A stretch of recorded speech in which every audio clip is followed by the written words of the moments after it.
Hello, everyone. It's Dr. Sam. I'd like to welcome you to my EyeClarity podcast.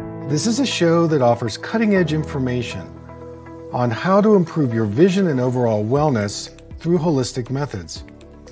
I so appreciate you spending part of your day with me.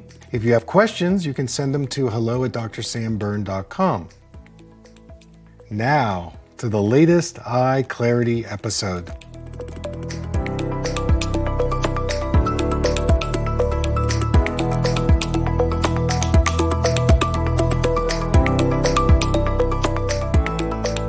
All right, so there's a lot to unpack here. You're doing some great things, but where are you? What's the status, say, today or this past weekend in terms of Melanie's eye? She's 7 years old. She's been through a lot on many levels. So give me an updated status report. Based on where we are. Yeah. Sure. I think, to be honest, since I caught, there's no, I think at this point, there's no doubt in my mind that I'm dealing with some kind of inflammation. Okay. And I think I wrote in the notes that they said in the beginning she was allergic to dairy, wheat and eggs, but they told me, oh, there's no, impact, just give it to her because we don't see anything. I don't know if, and that was the wrong thing to do or not, but we removed dairy. And the other thing that I saw made a big impact was the oat. So we removed oat, and I think it got a little bit better. Now, it's also 8 months since she got that, whatever virus it was. I don't know, did that go through a phase, and now maybe if there was inflammation because of the virus, that's getting better? I don't know that part, but I would say in the last 2 weeks, by being very careful with her diet, we made some improvement. I can see things get worse based on food. Like one day she had French fries and there was canola oil. The day after, her eyes were horrible. So I feel like I'm finding a pattern, but I don't know what it is, right? There is no doubt there was a strabismus at the beginning, and that's still there, right? Because when we go, they can measure it, and that's very, very limited. But again, that was completely not completely under control, because I think I saw you saw the report from Dr. Green for the visual development. So that one, there's obviously things that was not working very well with her, be it with reading, or I could see patterns. So that was there impacting the brain. But when she got sick, right, that was the biggest thing, that suddenly in May, it was diplopia 50, 60 times a day. I would take her shirt off, the eyes get stuck. Like I would put her pajama on, the eyes would it was like nonstop. That's the part that concerned me, right? It was, okay, I do the visual therapy for the strabismus, right? Strabismus, I can't pronounce it properly. But what happened with that virus, that she went from at least being able to function daily to the eyes getting, and when they get stuck, she tells me my eyes get stuck and she sees too, but the eyes are in the middle. I don't see the shift when she's tired at night and I see that left eye drift. When from the time she got that virus, when she tells me my eyes are stuck, and that means, I ask her, what does it mean when you say the eyes are stuck? She says, I see two. But I see them right in the middle. I don't see a drift at all. And she has to physically touch for the eye to get fixed. Now we're working on, okay, don't touch your eyes, close your eyes and tell your eyes where to focus. And that seems to help. But that's the part that suddenly was a big change since the month of May. Okay. So let's talk big picture for a second, and then we'll go into more specific things. So what your daughter is experiencing is something we used to see a lot when I was in my training at a place called the Gesell Institute.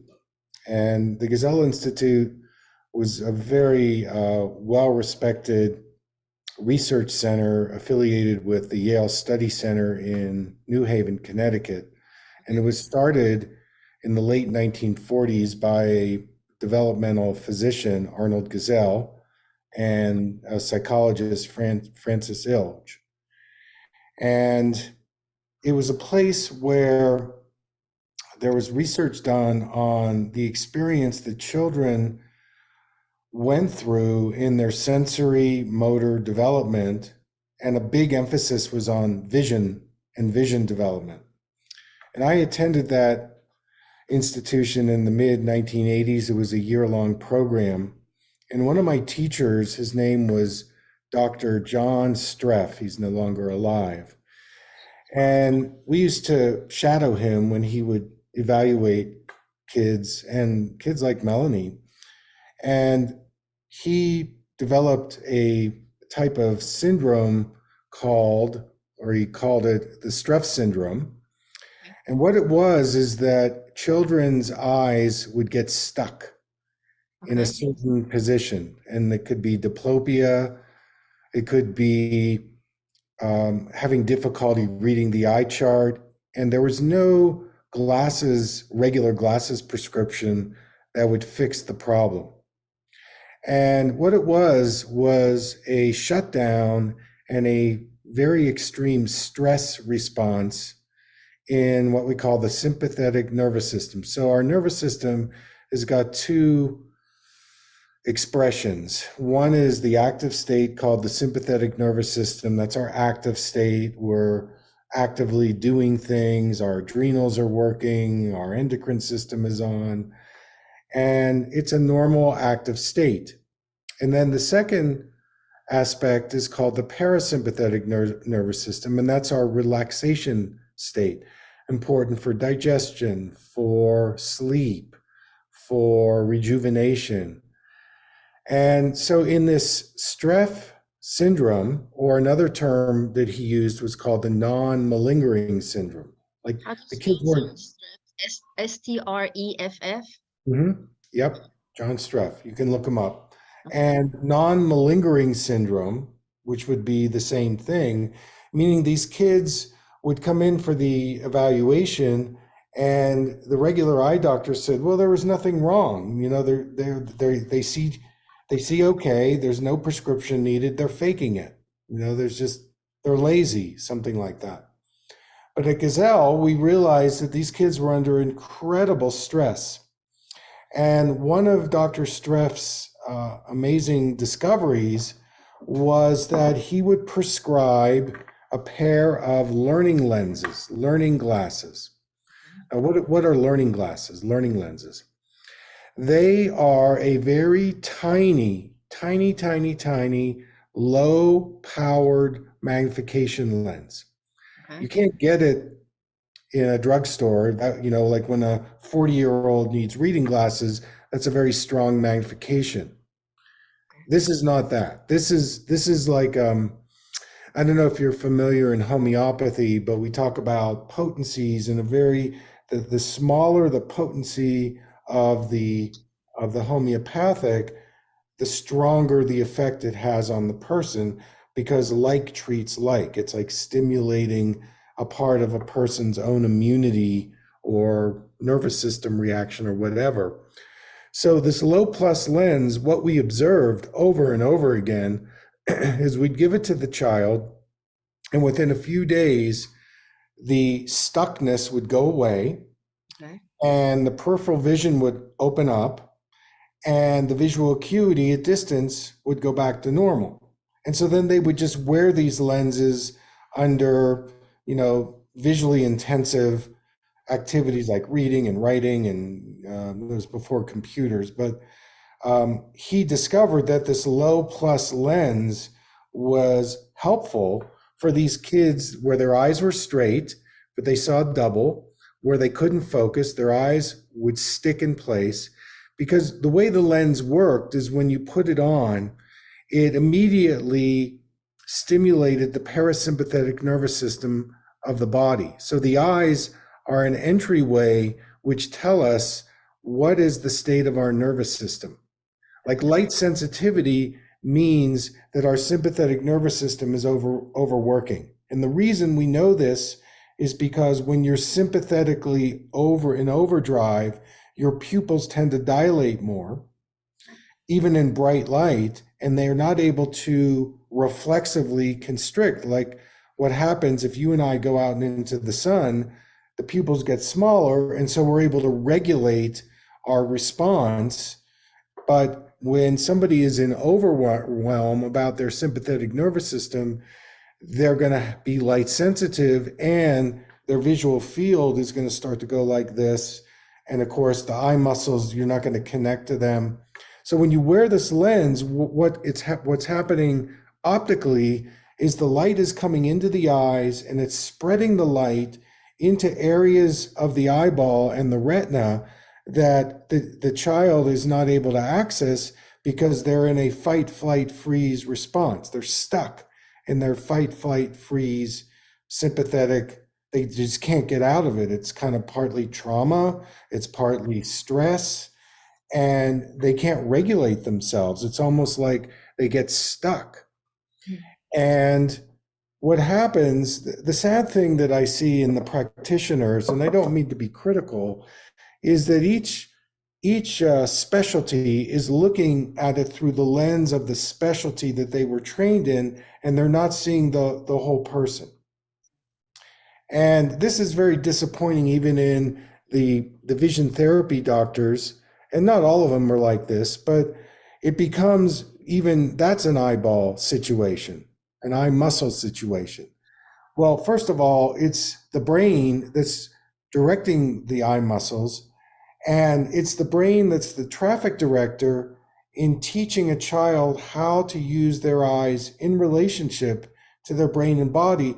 And what I learned at Gesell is there are developmental motor patterns that are foundational that need to be integrated before you can use the specific muscles of the eyes.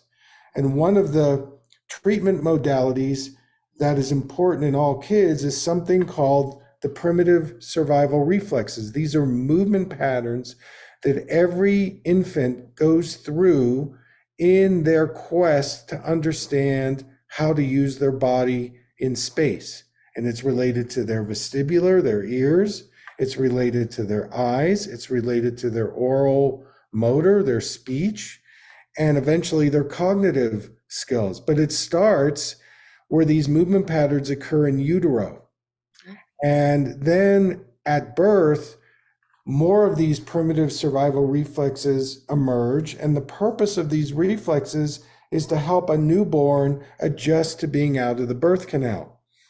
And I can tell you, based on what you wrote me, is that Melanie is still very enmeshed in her Moro reflex.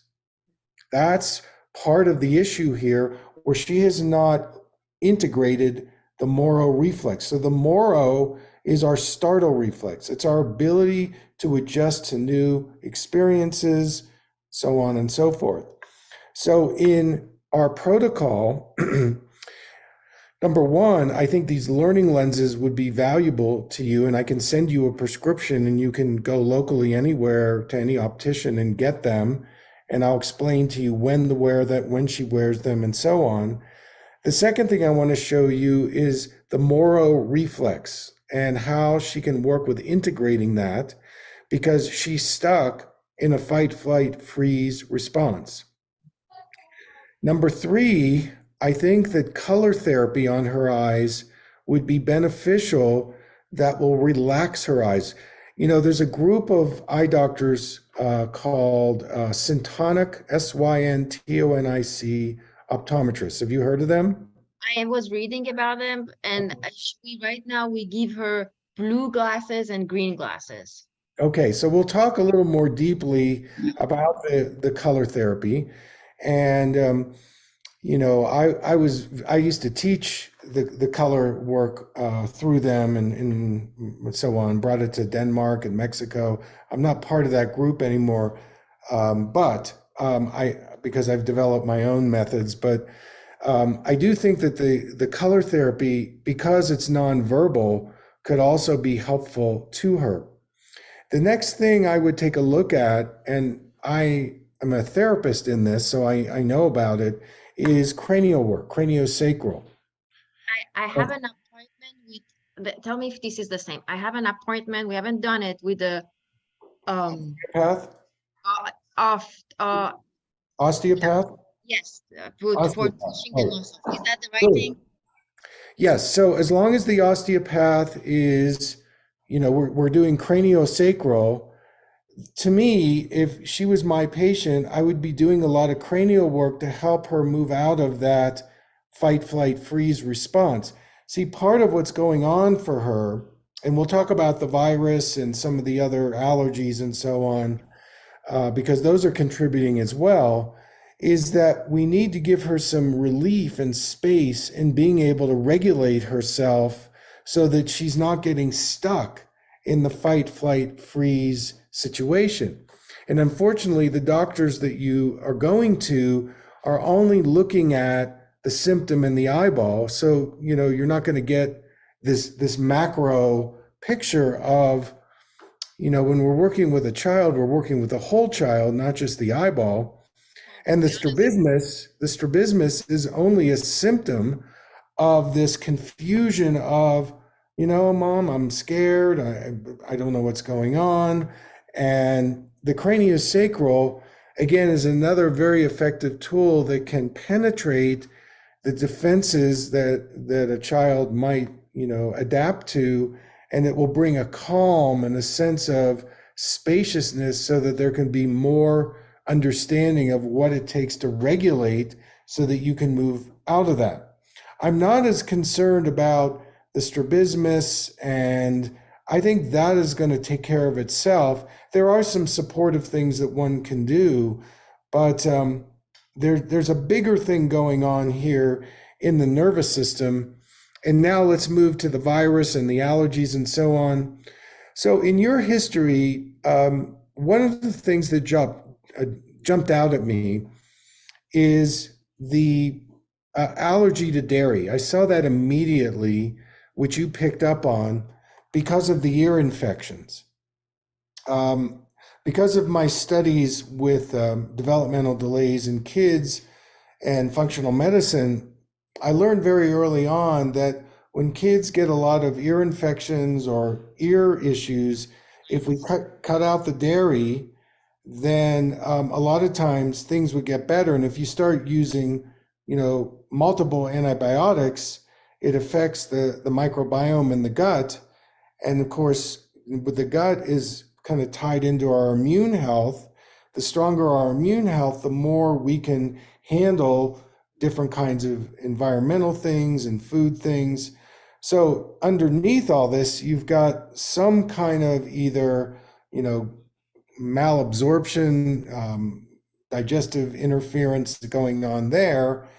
And these allergies that you're discovering, it's kind of helping you get clear with, well, what kind of diet can we really do? And the other thing about it is because of the digestive stress, if we did a test like, say, a hair mineral analysis, we would probably find a profile of perhaps sensitivity to carbohydrates, perhaps low trace mineral levels. We might even find some exposure to heavy metals or things like that. And so even if you give the best organic food out there, you're behind the eight ball because Melanie has a problem on her cellular level in terms of absorbing nutrients, which are helpful in producing energy, which would help her regulate herself more. And then the second part of that is the detoxification pathway.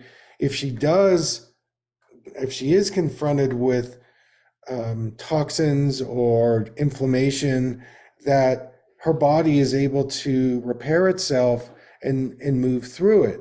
So there's a lot of levels and layers here in this, and each child is really different in how they're going to respond to these different approaches. And you have to be kind of an alchemist, meaning that one size does not fit all. And it may be you do this for a while and then you switch to that. And so then we're doing the learning lenses, and then maybe we're doing the color therapy, and you're going to find the cranial work to fit in there and the color therapy. And so we're going to have to kind of find the right combination. But I think that this more, how do we say, integrative global approach is going to meet Melanie better than some of the things that you might be doing right now. But in the big picture, the explanation is that her system is overwhelmed and her sympathetic nervous system is overworking, and she's not absorbing her nutrients very well. And there's probably some developmental challenges going on that go back to those primitive reflexes. And so you're going to need to employ many of these different things, and we can go into more details on exactly what you should do and when you should do it. But I wanted to give you kind of the big picture, the terrain on how I see it based on, reading the history, the profile, and so on. So what I'd like to do now is I'd like to get your questions, comments, if you've heard these things before, this kind of a perspective or not. And then once you understand what I just said, then we're going to go into the practical side. All right, give me the practical things. What do I need to do here to help my daughter so she can, go back to a normal life? So I'm going to turn it over to you and see what your questions or comments are, and then we'll go on to the practical solutions. So first I have to say, to be honest, until now, every time I went to a doctor and she would say my eyes get stuck, they were like, oh, she doesn't understand. You're the first person that you're even mentioned the name of the syndrome. Now I need to write it down. Can you write it down, please? Streff syndrome. Yes, Streff syndrome. Another term for it is called the non-malingering syndrome. And yes. And that's just 1 second, right? Because when it happens to her, like when you were talking about the glasses, when it happens, I mean, she's like, the eyes don't listen to me. They get stuck, and then she has to do the reason I couldn't understand why she has to touch it with her hand is because maybe she needs that extra stimulus by hand. Sure. I mean, it's a functional problem. It's a functional problem that she's not able to control and direct her eyes where she wants to. It's like there's a disconnect. So you can do it manually. It's like she needs some kind of feedback because her system it's basically a lockdown. Okay. So Go ahead. Should I think it's the nerve and the eye communication gets disconnected? Is that the way I should say it? That would be a way to say it. You could say it that way. The nerves are disconnecting from the muscle. And where is the source of the nerves? The brain. The brain is your nervous system. And there's so many nerves and muscles that go to the brain. And so there's a shutdown, there's a lockdown between the nerves and the eyes. And the source of the nerves is in the brain. So what's affecting the brain is the stress. Okay. And part of that stress is the developmental delay, the moral reflex. That infant reflex is still going strong. And in the eye, because the eye is not able to function normally, the pupils stay dilated, which is a signal that the person is under a lot of stress and they can't regulate themselves. So what the low plus glasses do is she puts it on and it changes the input into the eyes and the brain. Like the light is coming in very differently through those lenses. So that's going to create a change in how she's processing. And that's what we want to do. We want to help her create a change in her processing. And once she starts going, oh, I've got more periphery, I don't have to try as hard, there's more relaxation, then the system can kind of relax. And then if we combine the Moro reflex, talk about the color, do the cranial, maybe do some dietary biochemical things. Now you're doing 5 or 6 things that are supporting her to become better regulated and reconnect the eyes to the muscles and to the nerves. Okay. Okay. It's very helpful to go over that.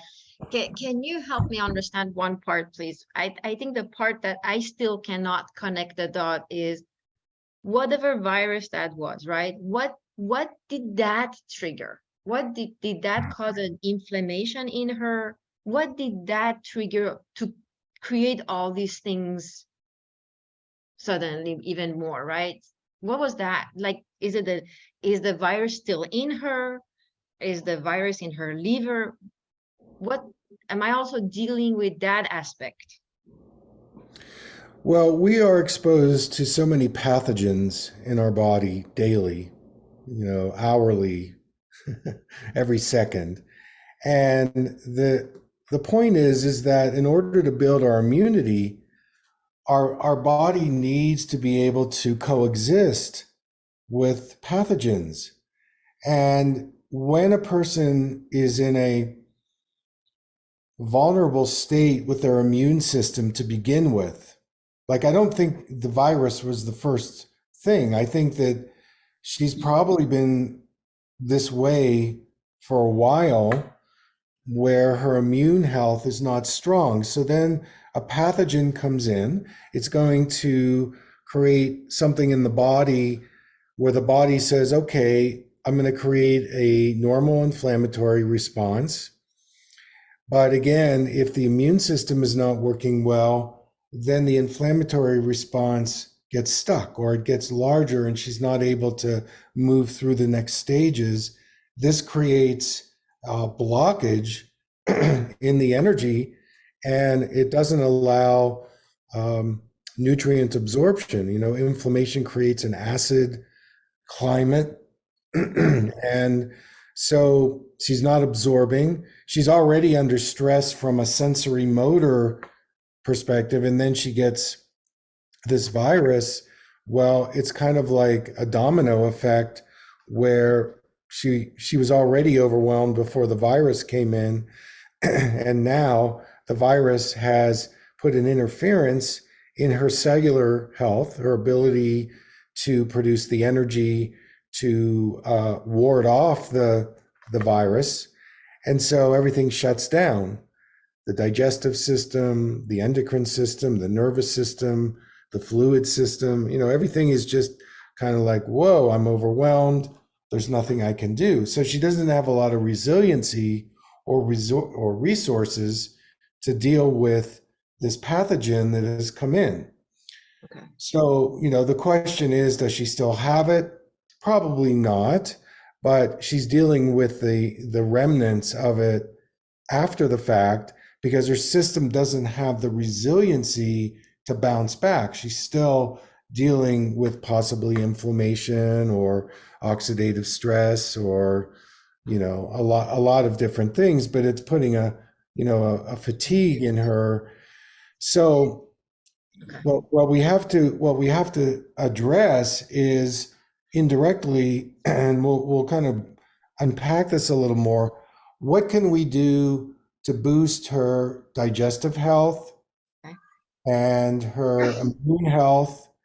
And that's going to be a process of doing and trying different things, staying away with certain allergy reaction foods, and maybe doing something else. We'll kind of see. But it's kind of like a person is already overwhelmed because their sensory motor system and the stress is affecting their brain, and then you're exposed to a pathogen. Your system is already in a low resistance, so that's just going to piling on. And then the things with sugar and dairy, which have absolutely, especially the sugar, has absolutely no nutritional value. She's basically running on empty, running on a depleted state. So even if you do physical therapy or whatever, one of the secrets is you, number one, build the cellular health, and then the person has enough energy to absorb the physical therapies that you're giving them. So that's the sequence. One of the mistakes is you don't think about or worry about this cellular energy, and you just apply the physical therapy, and the person doesn't get any better or just gets a little better. And then what happens is you kind of go, well, the physical therapy didn't work. Well, it didn't work because on a sequential level, you need to start by increasing the health on a cellular level, body, throughout the entire body. And if we just talk about the eyes, they have the highest metabolic need of the body.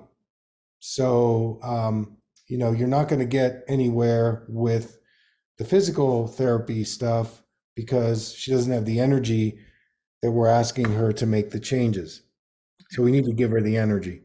Okay, thank you. Now I'm ready to hear the plan. Okay, so here are the action steps. Okay, let me. Number one. Will I get the recording for this since you Yeah, mentioned you're getting the Perfect. recording. Awesome. Yeah. The action steps are, number one, I'm going to send you a prescription, which will be the prescription that I learned from Dr. Streff. And by the way, I would Google the Streff syndrome. I just did it right now, and you'll see there's a lot written on it, and what it is. And so these low plus lenses, you can go to an optical place, you get a frame, they'll fill the lenses, and she should start wearing them, I would say, as much as she can initially during the day, but she gets to take them off if she wants to. So like if she's playing, if she's, around the house, that would be a good time for her to wear it. And then just watch her eyes, watch her behavior, watch what happens in her vision. And I would say she can wear it, there's a range. She can wear it an hour on, an hour off. She can wear it, 2 hours on, an hour off, or she might just want to wear it. She might put them on and go, wow, these feel good. I like these. So she can wear them. They're not going to weaken her eyes. Definitely she should wear them for close work and, reading and computer. She probably doesn't need them as much if she's socializing or playing outside or, things like that. And it takes somewhere between 3 to 7 days of wearing these learning lenses where you may start to see a crossover or the eyes don't feel as frozen. And, you're just going to watch these symptoms, the double vision, the straightening of the eyes, the eye focus, the light sensitivity, and see if there's any change. And the purpose of wearing the learning lenses is to change the relationship in the eyes and the nerves and the brain. So it's going to change the processing because the light is going to be spreading more equally throughout the two eyes. Now, after that, say 7-day period, and if you start to see her getting better, you can ask her, you can wear these a little less if you want to. And she may not. She says, I like these. These are, I feel more relaxed with them. But where you really want to target when she's wearing them is more of her arm's length, 14 inches. That would be the best position. So these are something that she's going to use for a while, could be 6 months or a year. And we can check in, in a month or two, and you can email me and say, hey, this is what is happening. But this is number one. Okay, number two would be, I'm going to send you directions on how to do the Moro reflex integration. So this is called the starfish, and she basically lies on the floor, or she can do it in a beanbag chair or even sitting up. And the position is her arms are out like this, her head is tilted back, and her legs are spread apart, or bending the knees. And what she's going to do is she's going to bring her arms and her legs in like in a fetal position, and the head is going to go to the chin. Okay. And then she's going to uncross everything. And notice I put my right over my left.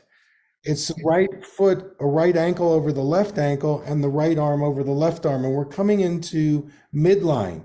So in strabismus, in the eyes, if this is my left eye and this is my right eye, this is what I'm doing. Okay.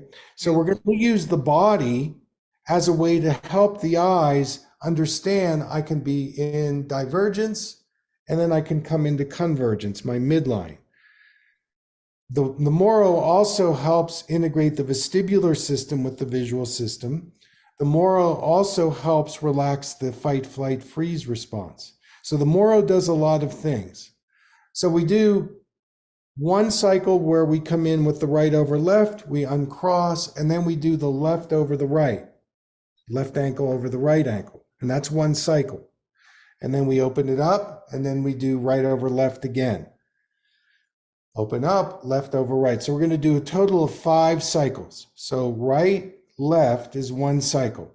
And I'll send you a handout on it so that you'll understand it.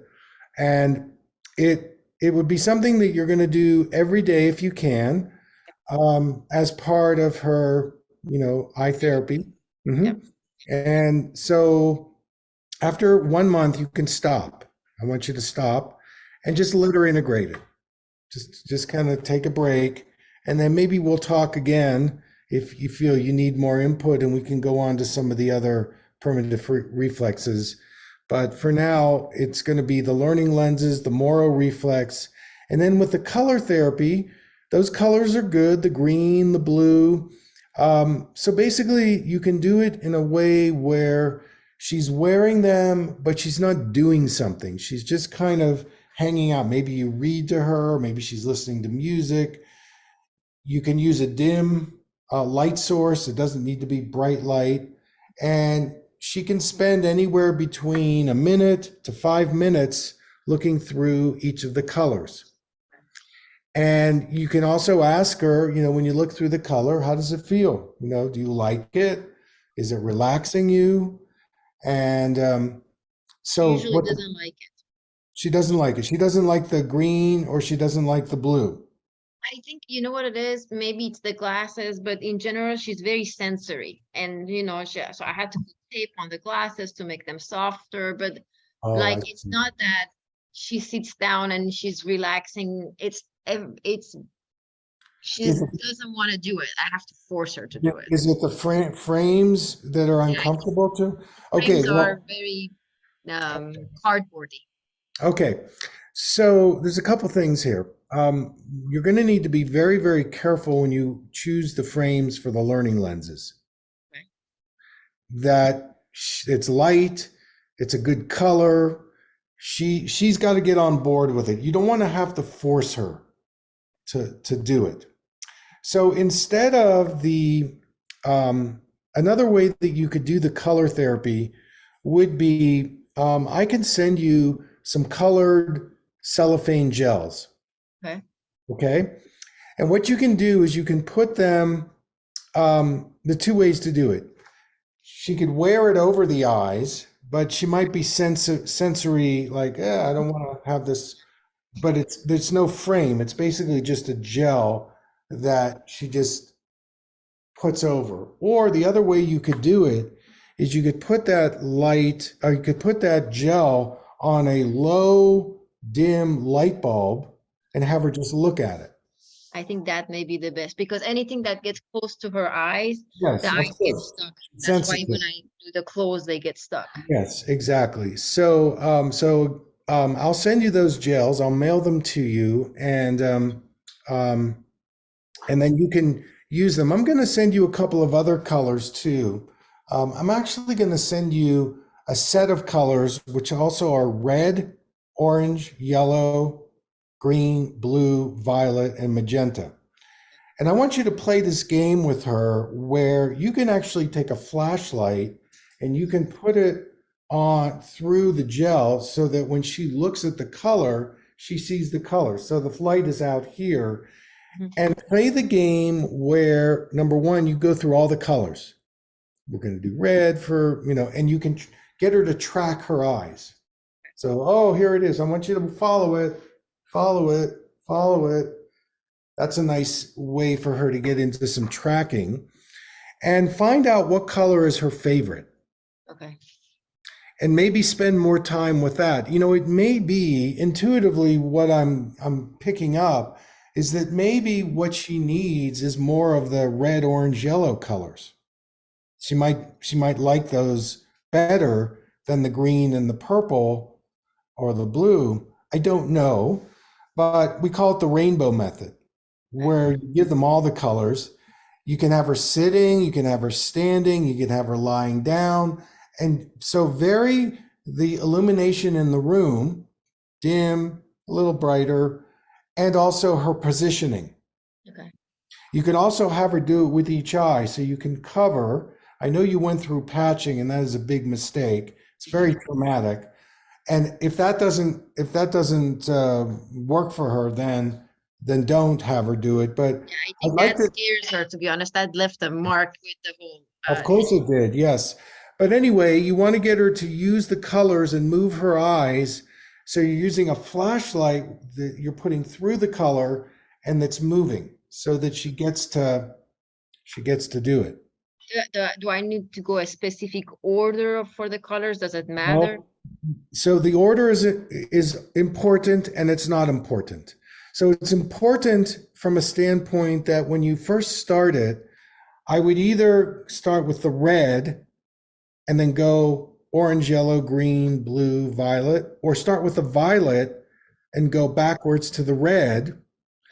So that organization is helpful. And then maybe pick a day where you put the colors out and you say, okay, Melanie, choose your favorite color. And let's just do that one. So she's got some say in it. And you might be surprised what color she chooses. So you might say, what's the color you don't like, that you hate the most, that you don't like? So maybe do a little bit of that one and then say, all right, let's do now your favorite color. There's something in the color therapy that the color you don't like is the one you need for more balance. Okay. Just like you're allergic to that color. Okay. Okay. So that's kind of a better way, a more creative way, a more individualized way to work with the color based on her age and what she's doing.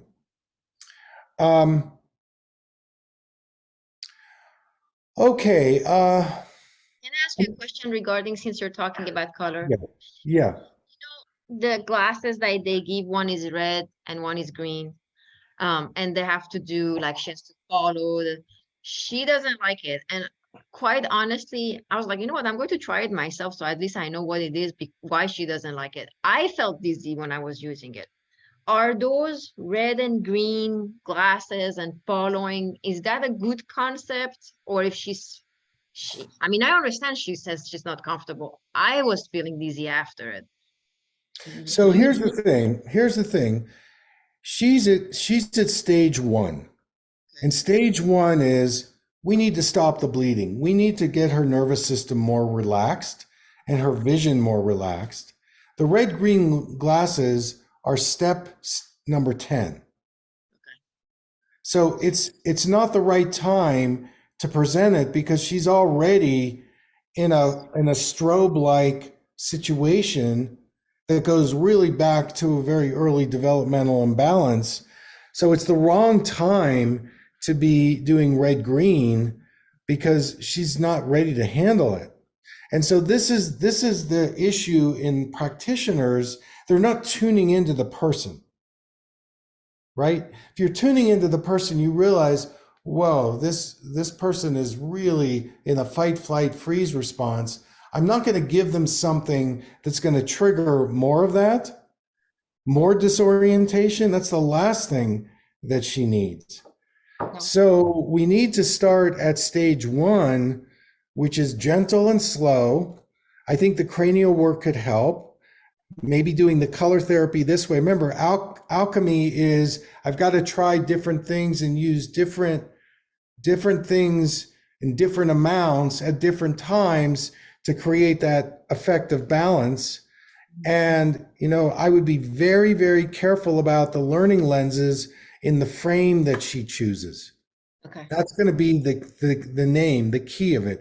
If you get a frame that she doesn't like, then you can't use it.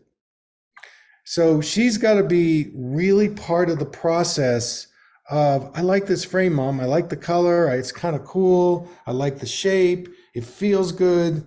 She's got to choose it. We've got to get her, on board here. For the That's so cranial, important. for What? the for the osteopathic cranial work, is there anything, because I've not gone yet, is there anything specific I should ask for or avoid? Well, I think how I would say it is just asking a question. Can we do the cranial work in a way where it's calming for her? It's Okay. relaxing for her.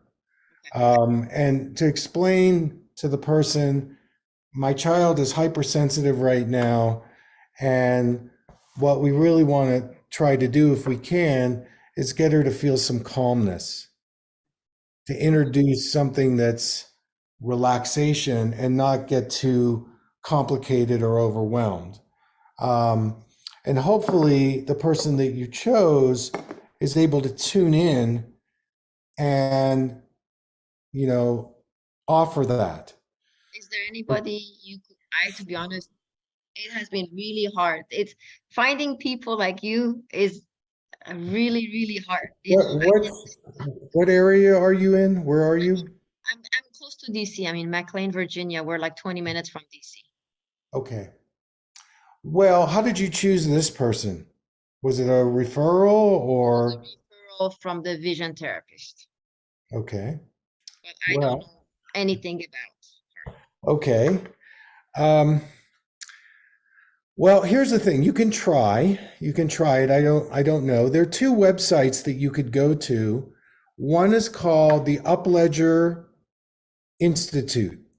Okay. Upledger Institute, and they have a international directory of craniosacral people, and you probably could find somebody in your area. You're looking for somebody who's really well trained and who's maybe got some experience working with children, because working with children takes a higher intuitive sense. Another organization you could look at would be the Biodynamic Craniosacral Therapists, biodynamics. So they focus more on the fluid body. They also have a pretty robust directory of people.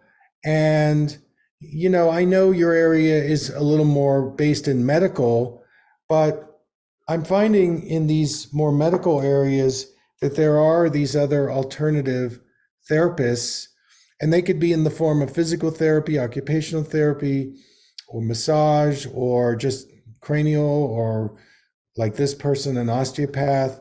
So I think, you just have to experiment, and you're looking for somebody where there's some attunement. That's like the most important thing.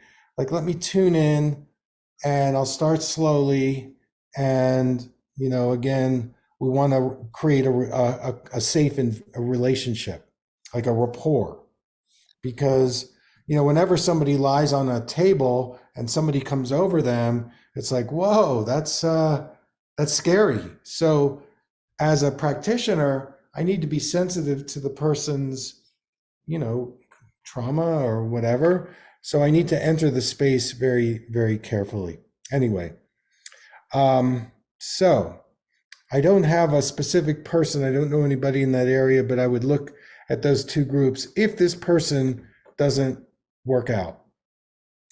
Okay, we have about 10 minutes left, so I want to go into the biochemistry piece. And there's a couple of things that I want to say about it. Number one is, one of the ways to improve the gut health is through improving the dietary absorption in the gut.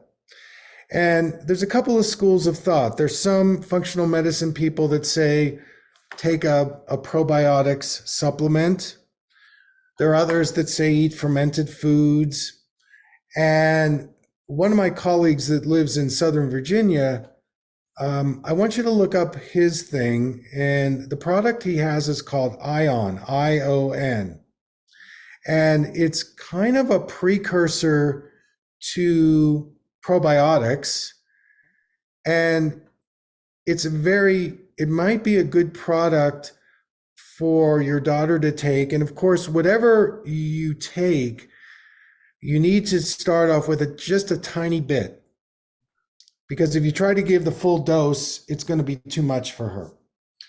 But the doctor is Dr. Zach Bush, MD, and he has come up with a really, I think, scientifically proven way to help heal the gut. And I want you to look at his website and look at his product. It's called Ion, ION, and that might be something as a way to prepare the gut for a healthier time. Another thing to consider possibly would be to do some type of either supplemental morning drink that has a lot of vitamins and minerals in it. You know, sometimes it's called a smoothie, sometimes and this gets tricky because kids are freaked out about texture and taste and all this kind of thing.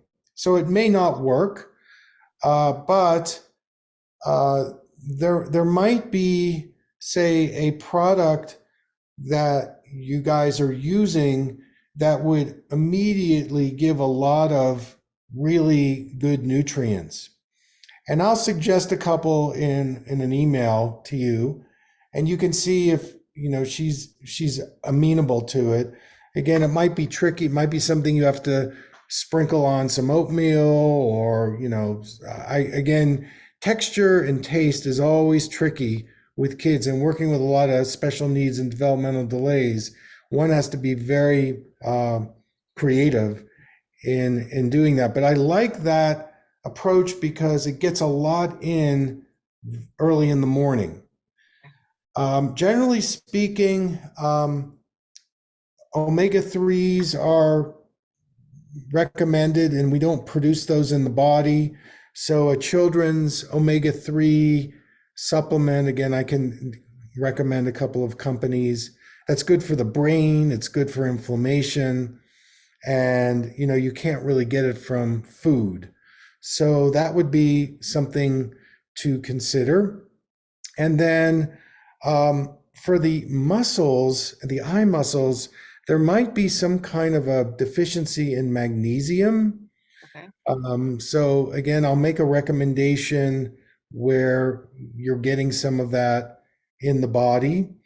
And then just dietarily, probably staying a little bit away from the carbohydrate family and moving more into some level of protein, fats, and antioxidants, just generally speaking, as a way to begin to move a person more into strengthening their energy.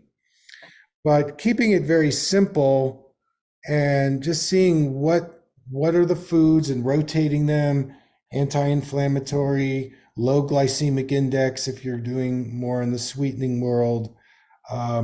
And that would be just kind of a general broad brush, especially if we can find an early morning kind of all-purpose supplement that she could take that she likes, that could give her quickly a good boost, and maybe working with that Ion product to help heal the gut. These would be just some general things, without doing extensive either blood tests or urine tests or biochemistry. So how does all that sound to you? Is that sensible? Is that something you feel you can do? I think it makes sense. I was interested, you said the hair testing. Do you think I should do, do you think I should do hair testing to see what's going on at the deeper level as well, or no? Well, we could do that for you. I mean, I could definitely do that. So, yes, I think that would be a really good thing to do, because it would give us a roadmap on what we're actually seeing in terms of deficiencies and possible toxicities What a hair mineral analysis shows us is a reflection on a person's body's adaptive response. So whatever the hair mineral test shows, we're going to get mineral ratios. So it's our internal representation of how we're dealing with the external world. So when we start seeing imbalances and lack of absorption and things like that, it's probably going to validate what I was saying about the stress levels.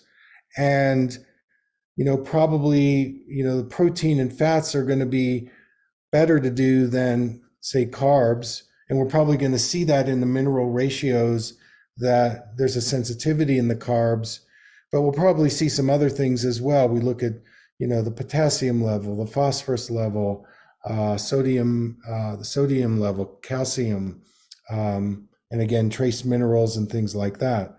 So I'll send you a packet, and then we can get that test done, and then I can send you the results, email the results to you, and then it'll probably just validate what I'm saying. But yeah, it'd be good to have that as a profile baseline. For the Yes. one quick question, I know we're almost out of time. For the stiff syndrome, do you, in general, is that something that you see people be able to get under control, or is that something that is hard in general and it's a constant battle? Okay, two answers to that. I think with these interventions, the stress syndrome will be neutralized, so you'll definitely see improvement. But until we really create a deeper, stronger core, there's going to be a little bit of a weakness there. So when that stress comes back, it could resurface, maybe not as strongly, but until she gets really strong in herself, that's going to be a weak point. It's like when the eye turns out some of the time. Now, again, it's not doing that much. That usually happens when a child is fatigued, stressed, or getting sick. So in those three areas, that's where we can begin to see the stress syndrome come back. But the thing is, now you know what it is, and you know how to help her regulate it. I mean, it's a big timeout for her. When the stress syndrome comes in, we used to see it right around the first grading period in November. And we could predict when kids would start to show that based on what was happening in school. So I do think these interventions are going to interrupt that. And the stronger she gets in her regulation ability, that's where it's going to eventually dissolve away. But, there's going to be, again, I'm back to that word alchemy. We're going to have to do some different things to be able to really push through this. But this is the strategy. So I will send you the recording, the moral reflex. I'll mail you the colors and also the hair mineral packet. And then maybe and the learning lens prescription. And then let's plan on maybe talking sometime in mid-January, and you can email me and just keep me abreast on what's happening. And then we'll just take the next steps. She's going to tell us what we can do and what we can't do based on her responsiveness. That's how we have to kind of go with this. So again, it's not a linear X, Y, Z. It's probably going to be X to B to Y to W. It's going to be, we're going to have to dance with it for a bit until we get her on track. Thank you so much, doctor. I really appreciate all your help. It was wonderful. Okay. Talk to you soon. Okay, thanks. Bye-bye. Bye.